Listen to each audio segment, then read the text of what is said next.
For more information on visiting the Center for Birds of Prey and what to expect there, please see the first video.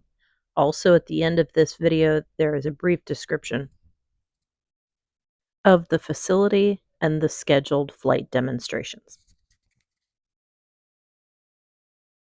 Back to the beginning of the demonstration when we had that wild red-tailed hawk that flew in, and it turned into the wind and it kind of floated there. It was hanging, and I called that behavior something. What was that called when you're hanging in the wind? Kiting, like a toy kite at the beach. There's a crow out there. This last bird is a kite. Kites are found all over the planet. This particular species is a native of Africa. It's called a yellow-billed kite. But we do have several kite species here in South Carolina, the Mississippi kite and the swallow-tailed kite. Those are the two that we expect to see in South Carolina. And like you'll see, he hangs like a kite. On a windy day, he can just sort of float in the wind. He's going to stay in the air almost the entire duration of the time that he's out here with us.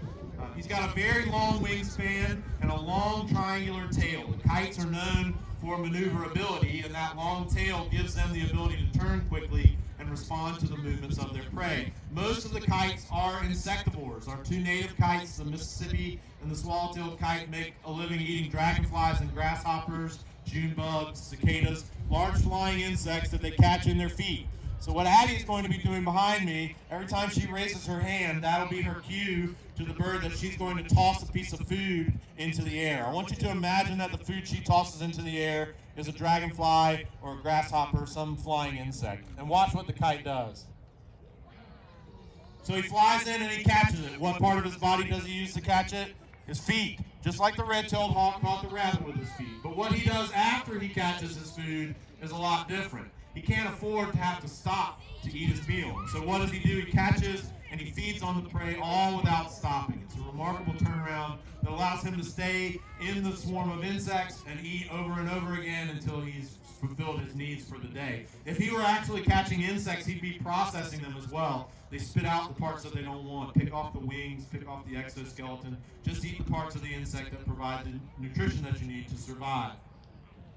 You can really see the maneuverability if you look at his tail for a minute. You can see it kind of lilting back and forth. That's him steering himself, turning again in order to respond to the movements of the prey. Most of the kites are migratory birds, and for them, it is a long-term migration. Our native kites here in South Carolina all spend their summers with us in North America and their winters in Brazil. So all the way to South America every fall and all the way back from South America every spring. It's about a 4,000 kilometer journey.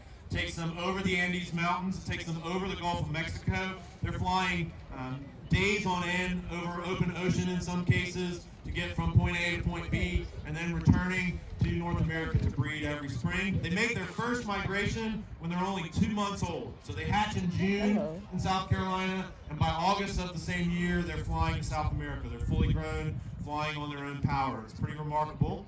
It's amazing to consider how much food the adults have to bring back to the nest to feed those young, right? If they're growing from egg to full size in less than 2 months, you've got to bring an enormous amount of food back to feed them.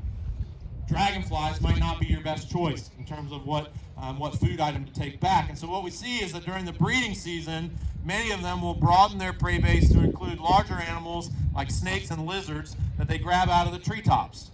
They fly through the tree canopy and they just grab the prey right off of the branches. So to show you what that looks like, Addie's going to do her best impression of a tree. She's going to put a little piece of food on the tip of her finger. We'll imagine that that's a snake on the branches of the tree. Now you'll notice that Addie used her bare hand for that demonstration, one with no glove on it, and that's to make a point. Does the kite grab the tree? No. How do we know the kite doesn't grab the tree?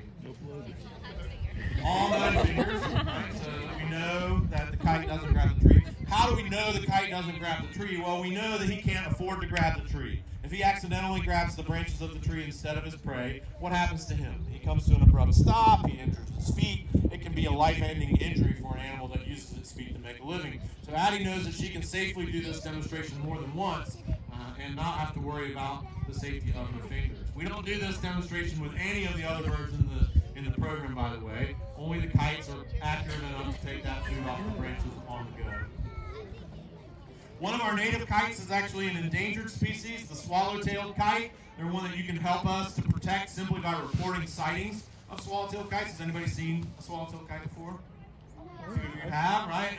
Those of you that have seen one will know that you have seen one. They are an unmistakable bird. They're black and white with a long black forked tail. They hang over the treetops. They eat tree snakes and lizards. They're perfect candidate for what we call community science, which is where we ask those in the community to contribute data. All you have to do is tell us when you see a swallowtail kite. You can do that via our website, the Center for Birds of Prey.org. There's a sighting form there. They're here in the summer months. They are back. We have had a few sightings already here on campus in the last few weeks, but returning as we speak from South America, re-inhabiting their nesting territory, which are those bottomland hardwood forests, the Blackwater swamp, we call it. That's where swallowtail kites at its nest. And that is the reason that they are an endangered species. We've destroyed most of their habitat, unfortunately. All we can hope to do is protect what's left of the kite's habitat by identifying it through your participation in our program.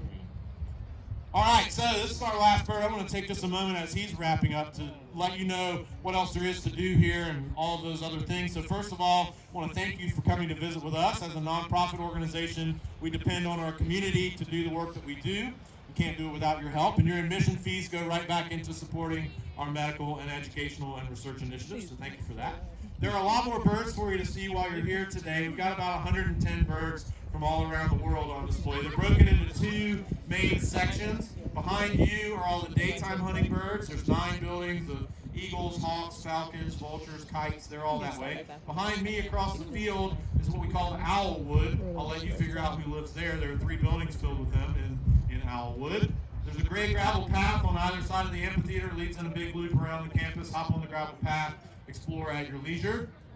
If you run into questions while you're out there, I mentioned our website. We also have an app that you can download. Anywhere you find an app, just search Center for Birds of Prey. If you need a human to answer your question while you're here, guest services where you checked in, that's going to be your best bet. Maggie and her team will be there throughout your stay, and they can help you with anything that you need. That's just on the other side of the restrooms, which are behind you. This afternoon, 1:30 guided tour. We'll begin in, where are we doing the guided tour this afternoon? Owlwood. So there'll be a guided tour at 1:30 this afternoon in Owlwood, and at 2 p.m. there will be an Owls in Flight demonstration also in Owlwood. So you're welcome to stick around all day or go and come back. Your tickets are good for all day, so thanks for that. If anybody has any additional questions or if you'd like to get a good close look at the kite, Addie and I'll stick around here after the program. But thanks again for coming. Enjoy the rest of your afternoon. We'll see you again soon.